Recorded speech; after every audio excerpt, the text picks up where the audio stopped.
Kasih karunia dengan penebusan. Beberapa minggu yang lalu, kasih karunia dengan pengampunan.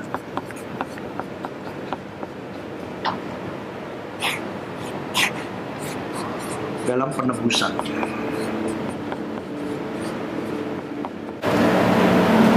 Seperti seorang anak jalanan, saudaraku. Anak jalanan itu tidak minta dilahirkan di keluarga itu. Seperti seorang anak jalanan itu yang hidupnya terbatas dengan segala sesuatunya, yang membawa diri mereka ke dalam keadaan yang sangat sulit dan teramat sulit, yang akhirnya membawa seseorang kepada sudut pandang yang berbeda dengan layaknya atau seharusnya seorang anak itu hidup di muka bumi ini. Mereka memiliki sudut pandang yang berbeda tentang kehidupan. Mereka punya goal kehidupan yang berbeda, saudaraku. Mereka terbentuk kepribadian, terbentuk watak dan karakter yang berbeda, yang seharusnya dia pun tidak mau seperti itu. Mereka pun tidak mau seperti itu. Tetapi mereka terbelenggu dengan keadaan hidup mereka, orang-orang di lingkungan mereka. Dan seakan-akan kalau kita melihat, saudaraku, seakan-akan tidak ada harapan untuk anak-anak seperti ini. Bahkan tidak jarang dari kita, sesekali kita, kalau teman-teman saya ada yang pelayanan di bidang itu, ada yang mengajak mereka dimasuk dalam sebuah yayasan, tempat di mana mereka ditempa dan dilatih untuk memiliki sebuah skill, belajar dan sebagainya. Tetapi kadang anak-anak itu pun sudah rusak dengan zona nyaman mereka di lingkungan-lingkungan seperti itu. Dan ketika anak-anak itu diambil untuk dipelihara dan dibekali dengan banyak hal, mereka lari dari tempat itu, saudaraku. Itu menggambarkan hidupmu dan hidupku, saudaraku. Hidup seorang manusia. Keadaan kita itu kurang lebih tidak berbeda jauh dengan apa yang tadi saya ilustrasikan itu. Kalau boleh saya katakan, Allah itu memungut kita, saudaraku. Dia mengambil kita dengan cara penebusan itu dan membawa kita untuk diperbaiki. Saya pakai di sini ya sendiri. Kenapa untuk diperbaiki? Karena kehidupanmu dan kehidupanku itu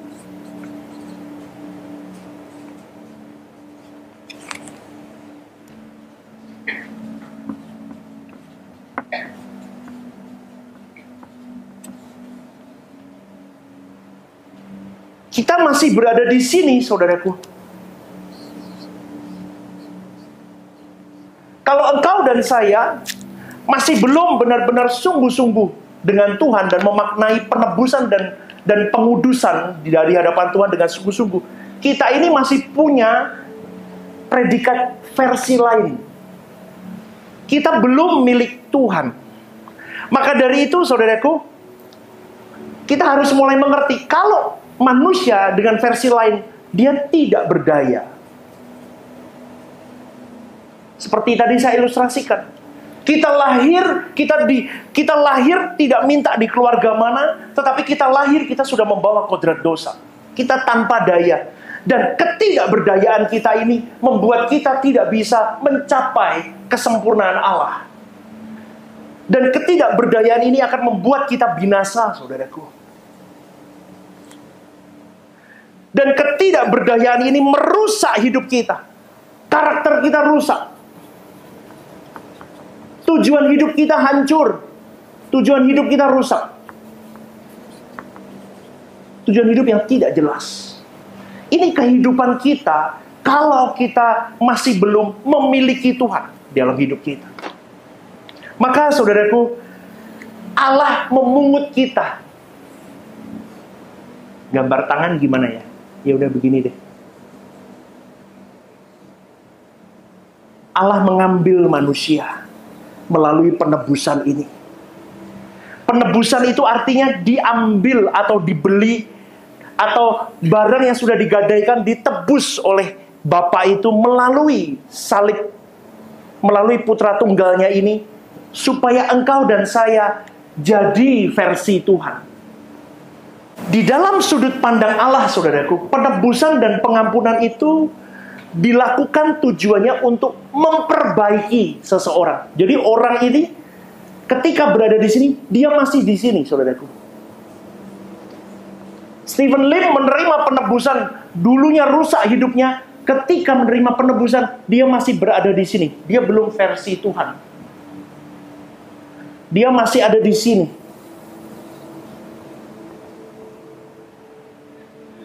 Stephen Lim di sini, ini sudah bukan milik dirinya sendiri, tapi sudah milik Tuhan. Ini sudah dicap milik Tuhan. Tapi belum versi Tuhan.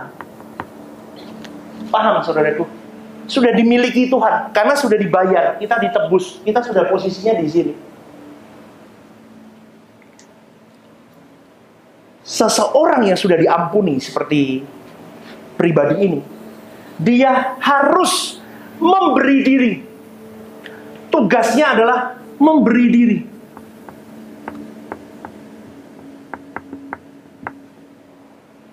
Dia merespon. Di sini ada usaha. Dia berjuang di situ supaya dia bisa menjejakkan kaki layak jadi versi Tuhan. Lah, sekarang banyak orang Kristen yang berhenti di sini.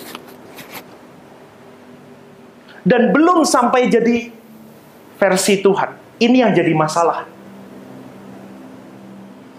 Orang yang sudah diampuni harus memberi diri untuk diperbaiki. Jadi ketika dia di sini rusak hidupnya, dia bertobat melalui penebusan Kristus, dia berjuang dengan penuh apa? Tanggung jawab. Dia mulai berjuang mengenal siapa Tuhannya. Terus dia mulai mengerti apa yang menjadi isi hati dan pikiran dan perasaan Bapaknya. Dia berjuang terus. Susah, ini butuh proses, yes, untuk sampai mencapai di sini. Dan proses ini butuh waktu yang panjang. Ini yang saya sebut dengan kemarin hari Minggu, butuh yang namanya kelahiran baru. Baru orang bisa masuk ke versi Tuhan. Dan untuk mencapai kelahiran baru, harus dibutuhkan baptisan. Di dalam makna baptisan itu artinya apa?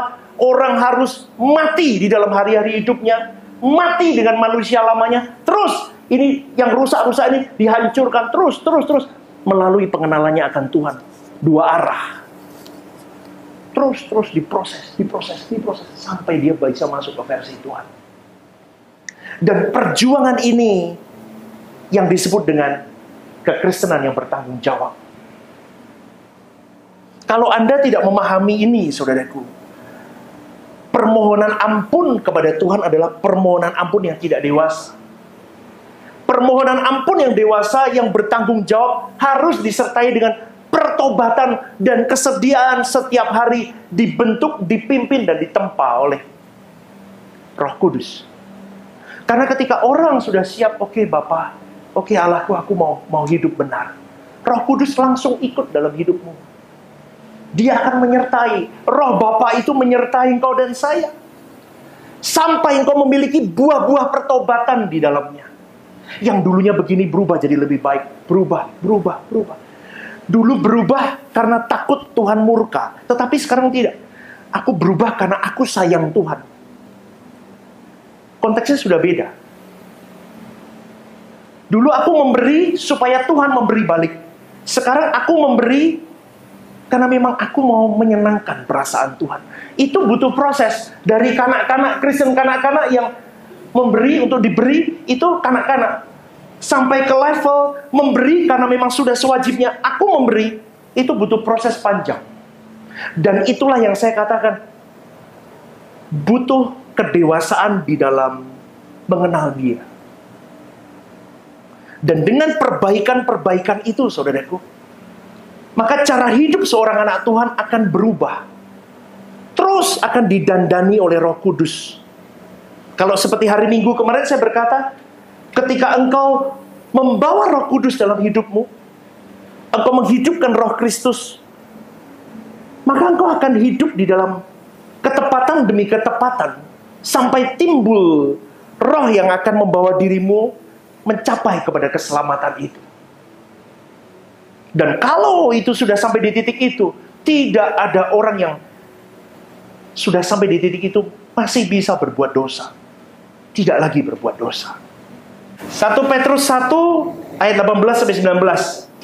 Sebab kamu tahu bahwa kamu telah ditebus dari cara hidupmu yang sia-sia, yang kamu warisi dari nenek moyangmu, itu bukan dengan barang yang fana, bukan pula dengan perak atau emas, melainkan dengan darah yang mahal, yaitu darah Kristus, yang sama seperti anak domba yang tidak bernoda dan tidak bercacat. Jadi begini, seseorang itu mutlak, kalau sudah ditebus oleh Tuhan Yesus, dia harus punya kehidupan yang tidak sama lagi. Kenapa? Dia harus mengabdi kepada Tuhan yang sudah menebusnya, dan dia harus mau dibentuk sesuai dengan versi Sang Penebusnya. Dan kalau engkau masih di titik ini dan tidak mau berjuang, tidak bisa. Karena Tuhan tidak akan intervensi kepada Anda untuk Anda bisa melangkah ke level ini. Ini ada pintu di sini. Harus ada usaha setiap hari Anda membuka pintu ini, menemukan kunci ini, sampai Anda bisa placing Anda di sini. Dan Tuhan tidak bisa membukakan pintu ini. Harus Anda sendiri yang berjuang. Sampai di titik ini, harus Anda yang berjuang. Sampai di titik ini, dia sudah berjuang. Giliran Anda berjuang masuk ke pintu sampai di versi Tuhan. Jadi harus jadi milik Tuhan. Artinya versi Tuhan, kau jadi milik Tuhan. Total. Di sini orang 100% milik dirinya dan milik dunia. Di sini pun masih begitu. Tetapi hari-hari hidup dia terkikis manusia lamanya. Mungkin masih 50%, mungkin sampai, lah ini perjuangan. Ini yang namanya, apa ya namanya? Sterilisasi di sini. Sampai sudah 100%, baru kau boleh melangkah masuk. Kunci ini, kodnya terbuka, Anda masuk. Dan ini perjuangan sampai mati, banyak orang yang belum sampai. Bahkan yang ironik lagi, banyak orang puas di sini, merasa sudah milik Tuhan, dan merasa cukup dimiliki Tuhan tanpa perjuangan. Lah, jadi ketika kita mengerti ini, saudaraku, berarti kasih karunia di dalam penebusan. Yang pertama, kita bersyukur, kita ditebus. Yang kedua, kita punya tanggung jawab hidup untuk kita mengolah diri kita masuk sampai ke versi Tuhan. Paham, saudaraku? Bisa mengikuti ya? Oke. Kalau orang sampai benar-benar, saudaraku, berjuang ingin dimiliki Tuhan, bukan hanya puas di titik start seperti ini, tetapi dia mau sampai menjadi versinya Tuhan, hidupnya versinya Tuhan, maka manusia harus benar-benar mengubah hidupnya total. Itu dimulai dari hal-hal kecil dalam hidupnya. Makanya saya seringkali memasukkan tentang bagaimana kau hidup hari-hari hal-hal kecil. Itu mempengaruhi, saudaraku. Itu akan mengganggu Anda untuk bisa menjadi versi Tuhan yang tepat. Hal-hal kecil itu, nyelatuk ngomong, apapun itu. Kadang guyon-guyon kita yang tidak tepat. Itu kadang saya pun masih meleset, saudaraku. Dan saya diingatkan Roh Kudus, tidak boleh. Itu kita mengurangi kadar kita untuk bisa cepat menjadi versinya Tuhan. Karena kita harus benar-benar berubah total. Boleh dikatakan begini, saudaraku. Sampai kita menyentuh. Ini kan dimiliki Tuhan. Kita berjuang keluar buah-buah roh dalam hidupmu. Terus. Sampai engkau punya quality.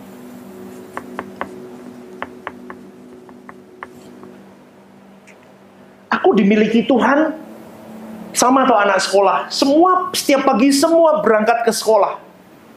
32 anak duduk di satu kelas yang sama, mendengar satu guru yang sama, mengikuti pelajaran 1 tahun ke depan yang sama, mengalami tugas yang sama, tapi hasilnya beda. Betul tak? Lah, engkau dan saya sama. Kita berada di posisi yang sama, tetapi di tempat ini saya mengajak kepada Bapak Ibu, Saudara-saudari, kita harus punya kualitas terbaik untuk Tuhan.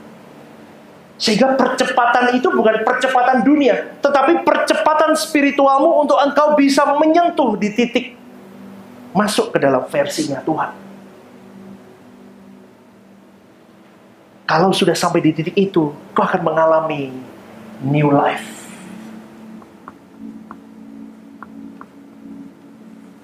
Ini yang saya sebut kelahiran baru.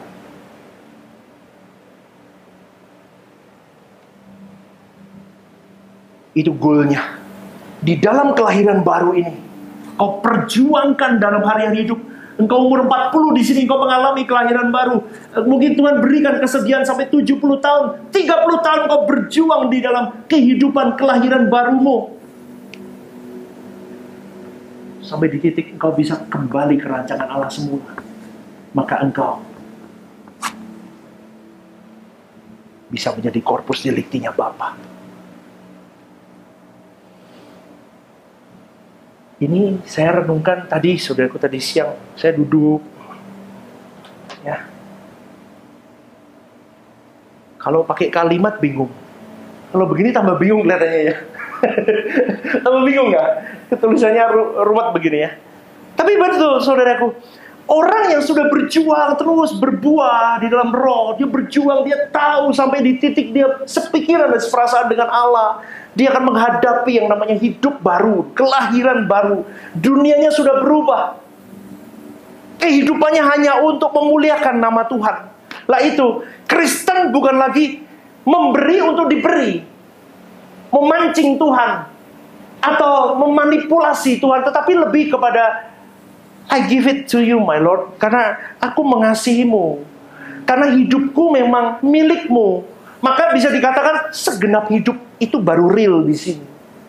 Kalau Anda masih di sini, Anda tidak berjuang segenap hidup, Anda tidak akan pernah menyentuh di sini new life. Dan seorang yang telah ditebus oleh darah Yesus, dia harus memiliki dunia khusus yang Tuhan berikan untuk dia jalani. Karena sebagai anak tebusan, saudaraku, seharusnya kita memiliki dunia baru ini. Inilah yang disebut dengan hidup baru dalam Tuhan. Paulus berkata di dalam Galatia 2:20, namun aku hidup, tetapi bukan lagi aku sendiri yang hidup, melainkan Kristus yang hidup di dalam aku. Ini hidup baru. Hidup baru bersama dengan Tuhan.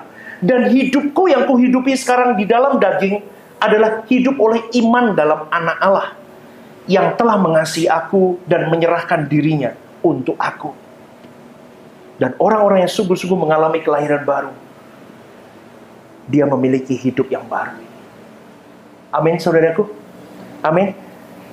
Paulus berkata dalam 2 Korintus 5:17, siapa yang ada di dalam Kristus, ia adalah ciptaan baru.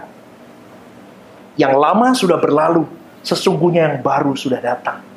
Hidup menjadi ciptaan baru di sini, saudaraku. Ini artinya apa?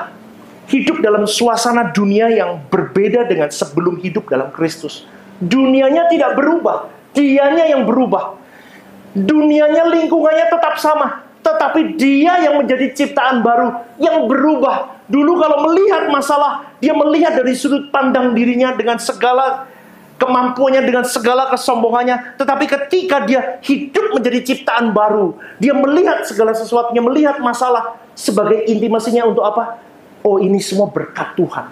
Ini semua tangan Tuhan. Ini semua karya baik Tuhan dalam hidupku. Itu beda loh. Kalau orang belum dalam Tuhan, saudaraku, pelayanan itu jadi beban. Dan itu tidak banyak orang mau masuk di dalamnya. Tetapi kalau orang sudah menjadi ciptaan baru, dia tidak bisa tidak melayani. Karena memang sudah seharusnya aku melayani. Dan di dalam dia melayani apapun profesimu. Kalau dulu engkau jadi seorang dokter atau jadi seorang apapun, pengacara atau apapun, untuk dirimu engkau bukan melayani dia, engkau melayani dirimu. Tetapi ketika engkau menjadi ciptaan baru, aku melayani semua ini, aku lakukan untuk melayani Tuhan.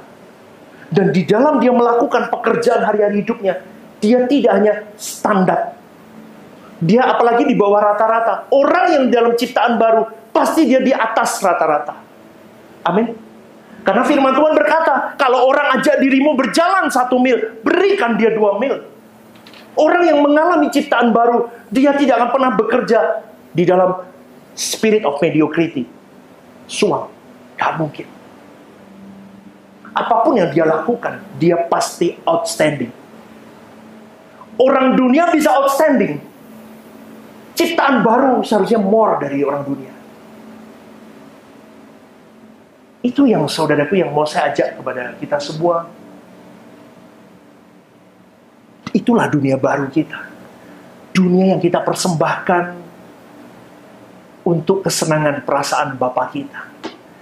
Dan dunia seperti ini, saudaraku, itu akan merenggut hidup seseorang seluruhnya. Hidup yang seperti ini, hidupmu akan direnggut 100%. Untuk Bapa. Pak, kalau 99,9 belum layak. Piye? Susah. Tapi memang itu. Tuhan mau seluruhnya atau tidak sama sekali. Karena ingat, Allah yang kita sembah Allah yang pencemburu. Diingininya rohmu dan rohku dengan cemburu. Jadi seharusnya kalau engkau sudah hidup di dalam Kristus, engkau mau menghidupi versi Tuhan dalam hidupmu, kau sudah tidak lagi hidup dengan pola hidup orang Kristen pada umumnya. Yang tidak berani melepaskan hidupnya untuk Tuhan. Atau boleh saya katakan, kalau kau mau jadi versinya Tuhan, hidup di dalam kelahiran baru, mau tidak mau kau harus hidup versinya Tuhan Yesus, yang sudah pernah dia kenakan itu. Dan untuk mengenakan versinya Tuhan Yesus, kau harus mengenakan pikiran dan perasaan Kristus di dalamnya. Tidak gampang, saya ngomong begini gampang, saya khotbahkan gampang, tapi susah. Kalau dengan kalimat lain, engkau dan saya harus memiliki atau mengenakan gairah dan semangat hidup Yesus. Atau yang saya ajarkan kemarin minggu, Spirit Kristus harus kau hidupkan. Dan itulah pertaruhan hidupmu dan hidupku. Setelah kita mengalami penebusan. Tidak ada pilihan lain. Pilihanmu hidup versi Yesus atau tidak sama sekali. Karena kalau kau berjuang di sini, kau udah dimiliki Tuhan, kau hidupkan Roh Kristus, kau berjalan bersama Roh Kudus, kau kenakan pikiran dan perasaan Kristus, baru kau bisa masuk ini. Itu code-nya. Kalau code itu tidak masuk dalam dirimu, Roh Kristus, kau hidupkan gairah Yesus, tidak akan buka ini pintu. Dan kau tidak akan pernah masuk di dalam versi Tuhan. Bapak boleh ngomong, mauku seperti anak tunggalku yang sudah buka jalan buat kamu. Kalau engkau kurang dari itu, 0,01% kurang dari dia, that's belum berkenan di hadapanku. Dan itu pertaruhan, saudaraku. Itu pertaruhan yang berat. Dan sayang sekali banyak orang Kristen yang tidak mengerti atau tidak mau mengerti hal ini. Mereka masih mempertahankan hidup mereka sendiri sehingga mereka tidak dapat dimiliki Tuhan. Dalam kalimat Galatia 2:20, namun aku hidup, tetapi bukan lagi aku sendiri yang hidup, melainkan Kristus yang hidup di dalam aku. Ini yang saya sebut tadi, seseorang yang kehilangan nyawanya. Stephen Lim bukan hidup untuk Stephen Lim lagi. Stephen Lim bukan hidup untuk kesenangan Stephen Lim, tetapi Stephen Lim harus hidup untuk kepentingan Tuhannya. Kehilangan nyawa. Nyawa itu dalam bahasa Yunani suke, yang artinya jiwa. Di dalam jiwa 100% untuk Tuhan, yaitu kau harus kehilangan nyawa. Nyawa dalam bahasa Ibrani itu suke. Di dalam suke ini jiwa. Di dalam jiwa, saudaraku, itu ada pikiran, ada perasaan. Di dalam jiwa ini ada pikiran, ada perasaan. Artinya apa? Ada kehendak. Ada kehendak lagi ya, satu lagi.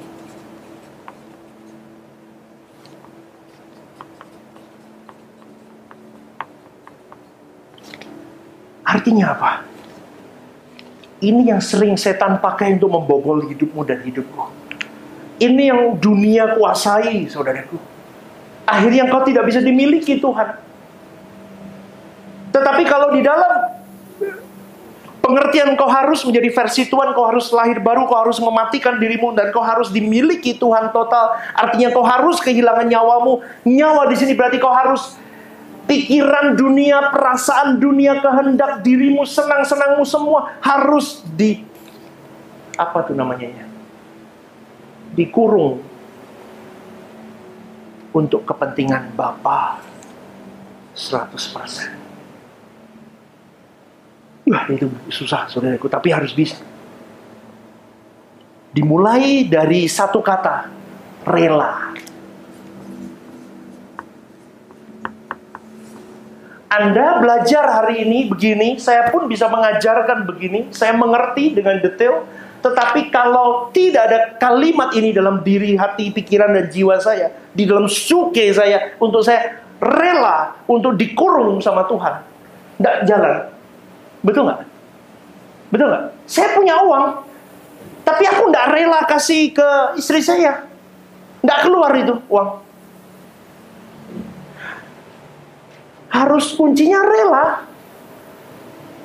Wah, itu susah, saudaraku. Harus kita gini loh, kita harus rela melepaskan gairah dan semangat diri yang mengisi jiwa kita. Ya, selama ini dunia itu kita rubah menjadi gairah dan semangat Yesus.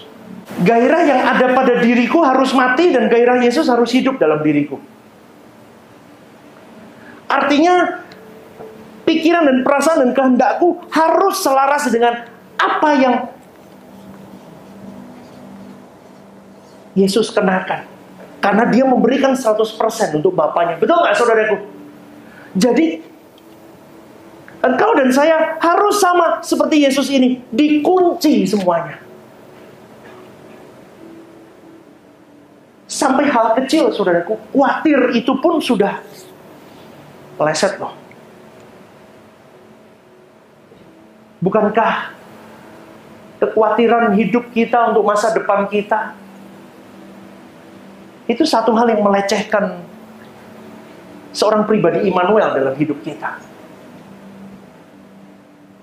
Dan kita meragukan sebetulnya. Coba kalau anak saya meragukan kemampuan saya untuk memelihara hidupnya. Sakit hati nggak? Apalagi seorang Elohim, Yahweh, sang pemilik hidup kita. Kita seringkali melecehkan dia. Ini, saudaraku, ini kunci yang harus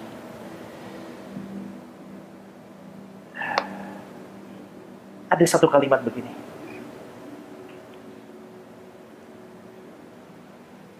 Kristus yang hidup di dalam aku. Ada tuh kalimat itu. Apa tuh kalimatnya apa ya? Saya ingat kok. Kristus yang hidup di dalam aku. Itu boleh saya artikan begini, saudaraku. Gairahnya dia ini gairah yang kuhidupi sekarang. Gairah itu kukenakan dalam hari-hari hidupku. Dan gairah dan semangat Tuhan Yesus itu menyelakukan kehendak Bapaknya, menyelesaikan pekerjaannya. Berarti ini fokus untuk pekerjaan Bapa. Perasaannya masuk untuk pekerjaan Bapa, kehendaknya untuk pekerjaan Bapa. Itu baru hidup dalam Tuhan. Itu prinsip hidup yang diubah. Itu yang membuat seseorang merubah peta hidupnya. Dari peta lamanya dirubah menjadi peta hidup yang baru. Dia bukan lagi kepada membangun istana dan kerajaannya, tetapi dia membangun istana dan kerajaan Allah Bapa. Kalau kita belum di dalam versi Tuhan, kita masih punya matre, kita masih punya keserakahan dalam hidup. Kita masih punya rasa memiliki hidup. Dan rasanya, saudaraku, hidupmu itu memang milikmu. Kau boleh pakai semau-maumu. Tetapi kalau engkau sudah menggiring ini semua, dikunci untuk Tuhan, kau bisa berkata, aku hidup untuk Tuhan dan ini duniaku yang baru, petaku untuk Dia. Dan memang ini konsekuensi untuk seorang anak tebusan, mau tidak mau, saudaraku. Jadi mengenakan hidup yang diisi oleh gairah dan semangat anak Allah itu sama artinya dengan perjuanganmu untuk mengembalikan dirimu kepada rancangan Allah semula. Saya ulang sekali lagi, dengar baik-baik. Kalau engkau dipasung ini semua, kau hidup dalam tuntunan Roh Allah, kau bangkitkan, kau kenakan Roh Kristus itu artinya sama dengan engkau mengembalikan dirimu kepada rancangan Allah semula. Itu kau berjuang terus. Dan itu bukan kehidupan yang menakutkan, saudaraku. Jangan bingung nanti suatu hari engkau dianggap aneh oleh orang sekitarmu. Justru inilah kehidupan yang luar biasa. Benar, saudaraku. Saya dengan istri saya sedang belum sempurna, tapi kami berjuang. Kami hidup di dalam. Saya sampai ngomong sama full timer ya. Saya ngomong, inilah kehidupan yang belum pernah saya miliki sepanjang hidup saya. Ini kehidupan yang bahagia di dalam Tuhan. Saya simpel aja deh. Oke, nggak usah sampai jelimet seperti tadi. Simpel aja, saudaraku. Dari hal kekhawatiran tadi saya ngomong. Kalau engkau dimiliki Sang Pencipta kehidupan, dan engkau berjuang memiliki Dia, dimiliki dan memiliki, apalagi yang kau khawatirkan? Apalagi yang kau khawatirkan? Itu sesuatu yang logik dan mudah untuk dibahas sebetulnya. Saya nggak ngomong yang sampai dalam-dalam deh. Kita ngomong itu aja. Berapa puluh kali kita mengikuti Jumat Agung. Tetapi di dalam Jumat Agung itu seharusnya kau sadar bahwa itu titik balik di mana engkau dimiliki Tuhan. Tetapi titik untuk engkau memiliki Dia itu perjuangan. Berarti kita sudah dimiliki Tuhan. Yes, kita dimiliki Tuhan. Status kita milik Tuhan, kita anak tebusan. Tetapi kita harus berjuang memasung ini semua sampai engkau dimiliki Tuhan seperti anaknya yang tunggal Yesus dimiliki 100% sama Bapaknya. Jadi ingat, saudaraku, di dalam kasih karunia yang Tuhan beri dalam hidupmu dan hidupku, dengar baik-baik, itu ada tanggung jawab besar di dalamnya. Kristen itu berarti memikul tanggung jawab besar. Kristen bukan melepas tanggung jawab atau meniadakan tanggung jawab. Kristen malah memasung dirinya masuk di dalam beban yang Tuhan pikul. Wah, berat, saudaraku. Beda kan? Beda kan? Kristen artinya begini, aku jadi orang Kristen hari ini. Berarti kau ambil beban Tuhan untuk kita pikul. Ambil salibmu. Kau pikul itu. Dan itu bukan kabar buruk. Tetapi itu kabar baik. Seperti Nuh, ketika menerima suara Tuhan membuat bahtera, di satu sisi Nuh berkata, kenapa aku harus memikul tanggung jawab sebesar ini? Coba Anda renungkan, Nuh hari itu ya, pasti akan ngomong, ngapain sih Tuhan? Dan kalau Anda dan saya masuk di dalam proyeknya Tuhan, kita analogikan kita menjadi Nuh rohani. Kita sedang disuruh membangun bahtera. Coba kalau Nuh hari itu menolak, mati dia, saudaraku. Mati nggak? Mati dia. Orang dia bangun kapal di atas gunung, itu sampai diledek sama orang-orang. Kok lautnya di bawah situ, kamu bangun di atas gunung. Ini bener loh ya. Tapi lu ngapain? Saudaraku, itu kabar baik.